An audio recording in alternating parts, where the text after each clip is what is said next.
नमस्कार, मैं संजय खटाना आप सभी का हार्दिक स्वागत करता हूं। राजनीतिक शुचिता कहां गायब होती जा रही है ये समझ नहीं आता। नेता वो बयान देते हैं जिससे उन्हें राजनीतिक लाभ हो, चाहे वो न्याय के पक्ष में हो चाहे अन्याय के पक्ष में हो, और अगर नहीं दे पा रहे हैं तो मौन, नो कमेंट की राजनीति चल रही है। सच को सच कहना की हिम्मत बहुत कम लोगों में नजर आती है। हमारे साथ हैं भावना पांडे जी, जो पूरे उत्तराखंड में सच बोलने के लिए, अपनी बात रखने के लिए जानी और मानी जाती हैं। भावना जी, आपका स्वागत है। धन्यवाद। पांडे जी, अभी उत्तराखंड में एक मंत्री ने एक गरीब आदमी कह लीजिए या एक उत्तराखंड के नागरिक को, राज्य आंदोलनकारी को खुद अपनी गाड़ी से उतरकर स्वयं पिटा और अपने गनरों से भी पिटवाया। बिल्कुल। ये किस तरफ जा रही राजनीति उत्तराखंड? बहुत गंदी राजनीति होगी, बड़ा गुंडा राज। सारे गुंडे तो नेता हैं, सब माफिया तो नेता हैं, तमाम माफिया उनके साथ रहते हैं।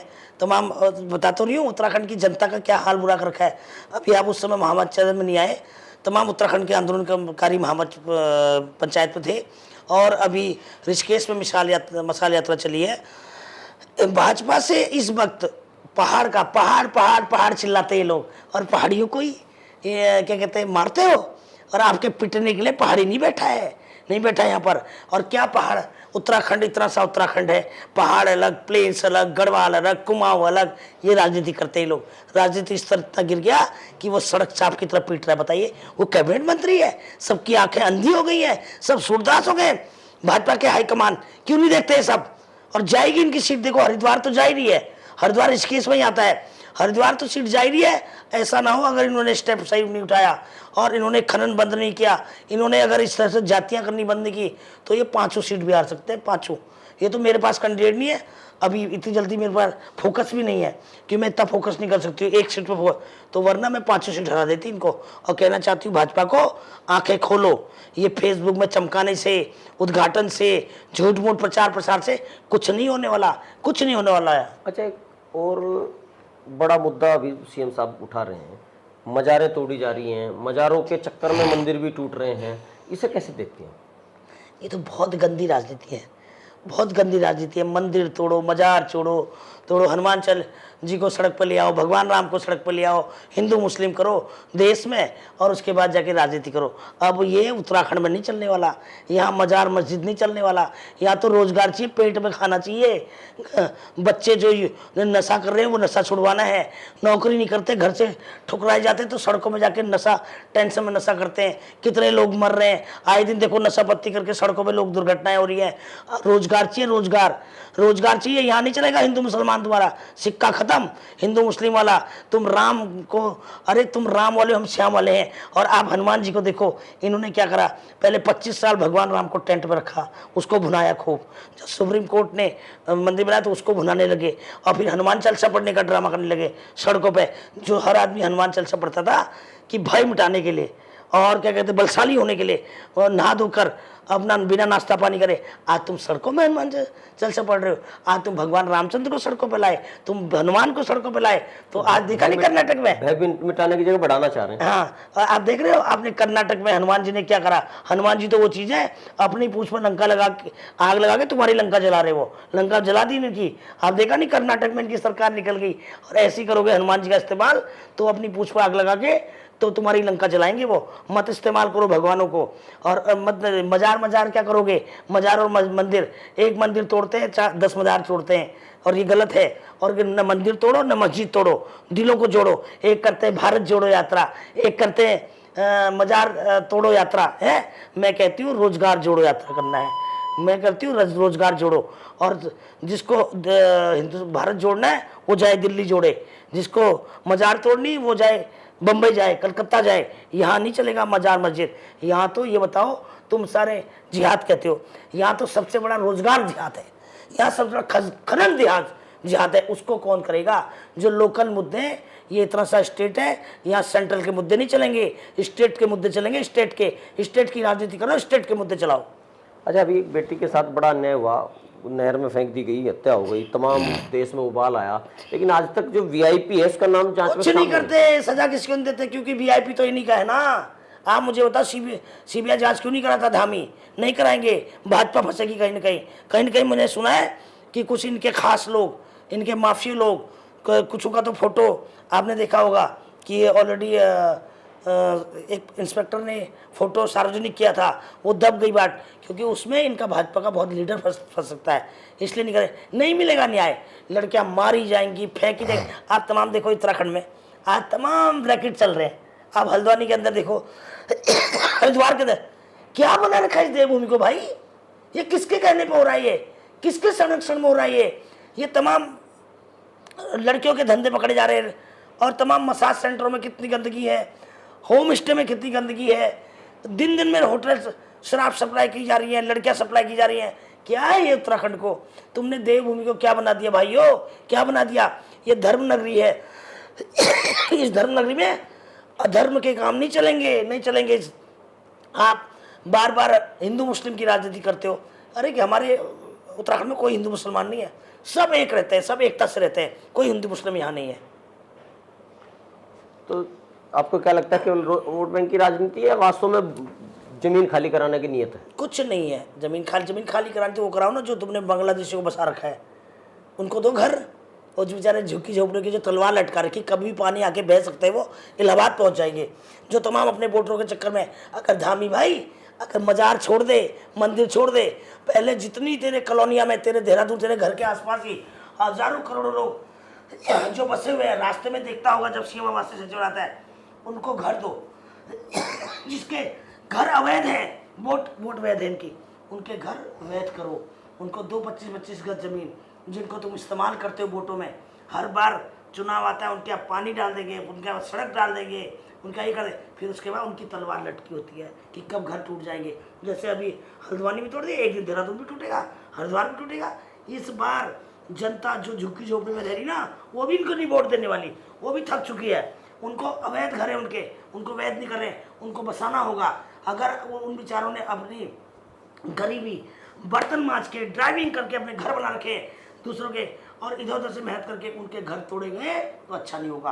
उनको घर देना पड़ेगा, विस्थापित करना पड़ेगा, वो बेचारों की मेहनत की कमाई है। आज झुग्गी झोपड़ी वालों को के वोट पे तुम दम पे जीतते हो। हर विधानसभा में 10,000 20,000 बना के 20,000 से वो स्टार्ट होते हैं। कांग्रेस 10,000 घर बनाती है, बीजेपी 20,000 बनाती है। कंपटीशन चल रहा है अवैध घरों का। उनके वैध घर होने चाहिए, उनको घर दो, और वरना आपको इस बार हारोगे।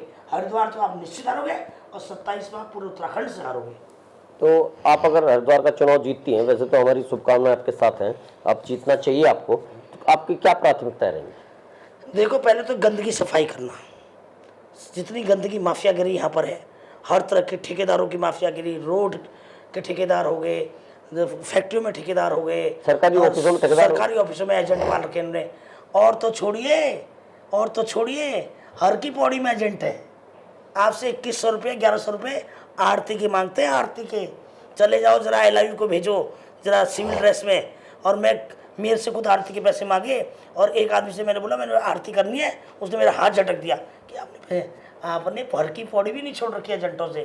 पूरा एजेंट, पूरे दलाल, और करते हैं रिबन काटते हैं, विमोचन करते हैं, बड़े बड़े विमोचन, बड़ा बड़ा दिखावा, ये करे। कुछ नहीं है, खाली डिब्बा, खाली बोतल, कुछ नहीं। यहाँ पर कुछ नहीं होता। आज मुख्यमंत्री धामी की कुछ नहीं चलती। मैं ऑन मीडिया कह रही हूँ, कैमरे के सामने। 3-4 केस तो मेरे सामने। और तमाम नौकरियां बेच देते हो आप सचिवालय, और तमाम नौकरियां बेच देते हो आप विधानसभा की, और तमाम उपनल की नौकरियां बेच दे 50-50 हज़ार में। छी 50-50 हज़ार में ठेकेदार के प्रथा में जो नौकरी तो उसमें पैसे देते हैं। अभी आपने एम्स में देखा, 200-250 बच्चों ने 50-50 हज़ार रुपये दे के नौकरी ली थी। और इस तरह का टुच्चा काम करते हो आप लोग। छी, बड़ा दुर्भाग्य है।